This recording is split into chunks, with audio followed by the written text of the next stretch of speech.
হ্যাঁ যান। আজকে ঠিক সন্ধ্যা 6টা 10 মিনিটে তৃতীয়বারের মতো নরসিংদীতে ভূমিকম্প অনুভূত হয়েছে। 24 ঘন্টার মধ্যে এই তৃতীয়বারের মতো যে ভূমিকম্প হলো, এর ফলে ব্যাপক আতঙ্ক দেখা দিয়েছে নরসিংদীতে। আমি এই মুহূর্তে দাঁড়িয়ে আছি নরসিংদী চিনিশপুর একটি ছাত্রীনিবাসের সামনে। তৃতীয় দফায় যে ভূমিকম্প অনুভূত হয়েছে, সেই ভূমিকম্পের সাথে সাথে এই ছাত্রীনিবাসের সকল ছাত্রী এবং এর আশেপাশে যত বিল্ডিংয়ের লোকজন ছিল, তারা আতঙ্কগ্রস্ত হয়ে রাস্তায় নেমে এসেছে। আমি যদি আপনাকে দেখাই, এখনও ছাত্রীনিবাসের সামনে যে এখানে ছমছমে অবস্থা, বিভিন্ন ধরনের লোকজন এখানে জমে গিয়েছিল।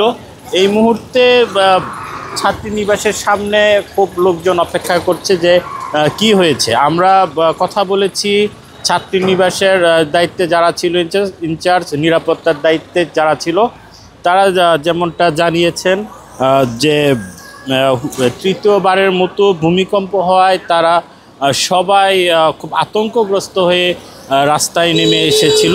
আমরা সবাইকে বুঝিয়ে শুনিয়ে আবার পুনরায় ছাত্রীনিবাসের ভিতরে প্রবেশ করিয়েছি। এই মুহূর্তে এখন পরিস্থিতি স্বাভাবিক আছে, তবে লোকজনের মাঝে খুব চাপা আতঙ্ক বিরাজ করছে।